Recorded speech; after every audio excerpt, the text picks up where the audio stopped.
আসসালামু আলাইকুম everyone, welcome to my YouTube channel চাঁদপুরের কন্যা মায়াবতী। যে যেখান থেকে দেখছেন আশা করি ভালো আছেন। আলহামদুলিল্লাহ আমিও ভালো আছি। তো এটা হচ্ছে আগের দিনের রাতের ভিডিও। আমার হাজব্যান্ড এই লিচুগুলো নিয়ে আসছে। আসলে এগুলো না আমার হাজব্যান্ড কিনে আনে নাই, এগুলা মানে একটা ভাইয়া দিয়েছে আমার বাচ্চাদেরকে। আমি বলবো মানে সবার উচিত সব সময় আল্লাহর কাছে হালাল রিজিকের খোঁজ করা, কারণ আল্লাহ পাকের কাছে চাইলে উনি দেয়, না চাইলে তার উনি এমনি এমনি দেয় না। তো আমি সব সময় আল্লাহর কাছে হালাল রিজিক চাই, এ কারণে হয়তো আল্লাহ পাক কারো না কারো মাধ্যমে পাঠায়া দেয়। আল্লাহ তো আর সরাসরি কোনো কিছু দেয় না আমাদেরকে। তো এই তো পরের দিন আমি আজকে ডাল রান্না করতেছি আর বেলে মাছ ভুনা করব, সাথে আলু ভর্তা করছি এবং ডালের বড়া বানাইছি। আসলে ডালের সাথে না আমার ডালের বড়া অনেক বেশি ভালো লাগে, আর যা গরম পড়ছে এখন তো এগুলাই বেশি ভালো লাগে। তরকারি খেতে খুব একটা ভালো লাগে না। আমার হাতের ডাল মোটামুটি সবাই বেশি পছন্দ করে। অনেকে আছে ডালটা মানে তাড়াহুড়া করে রান্না করে ফেলে। আসলে ডালটা আস্তে আস্তে যদি রান্না করে তাহলে ডালটা অনেক বেশি মজা হয়। আর ডালের ভিতরে আমি সব সময় কাঁচা পেঁয়াজ তারপর টমেটো দিই, এতে করে ডালটা আরও অনেক বেশি মজা লাগে। তো আমি এই যে কত ধনিয়া পাতা অ্যাড করছি। আসলে ধনিয়া পাতা ডালের ভিতরে দিলে অনেক বেশি টেস্ট হয় ডালটা। কোনো কিছু যদি রান্না করলে পরিবার সেটা তৃপ্তি সহকারে খায় এবং যদি সামনে সামনে প্রশংসা করে তাহলে তো আরও অনেক ভালো লাগে।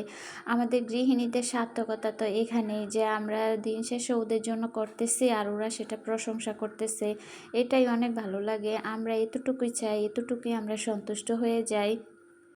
এত কষ্ট করে যে আগুনের কাছে থেকে রান্না করি, তারপর যদি মানে ঘরের সবাই প্রশংসা করে, এতটুকুই এনাফ, আর বেশি কিছু লাগে না। তো আমি এদিক দিয়ে আবার বেলে মাছটা ভুনা করে নিচ্ছি। বেলে মাছটা আমি চুলাতে দেওয়ার পরে এক পাশ উল্টাইতে আর পারি না, এ কারণে আমি জাস্ট এক পাশে একটু ভেজে তারপর নামিয়ে নিচ্ছি। আর যেহেতু নদীর মাছ খুব কমই মানে ভাজি করছি, না হয় শক্ত হয়ে যায়। তো ফার্স্টে ভাবছিলাম যে ভুনা করব, পরে আবার আমার হাজব্যান্ড ছোট ছোট দুইটা বেগুন নিয়ে আসছে আমাদের ছাদ থেকে, তো ওগুলাও কেটে দিয়ে দিচ্ছি।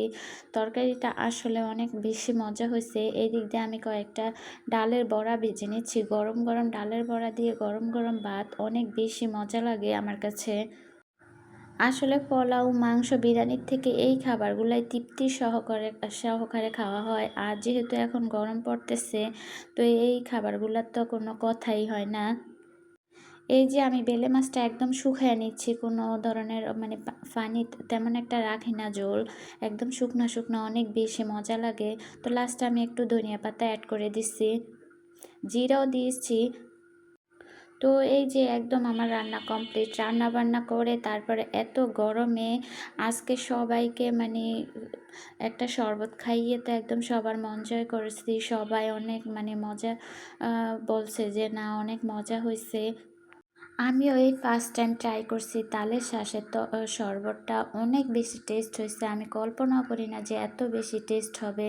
আমি কয়েকটা লেবু নিচ্ছি আর একটা তালের শ্বাস বের করে নিচ্ছি। তালের শ্বাসটা যেহেতু বড় বড় তাই একটু মধ্যে নিয়েছি যে মানে একটু ছোট ছোট টুকরা হয়ে যায়।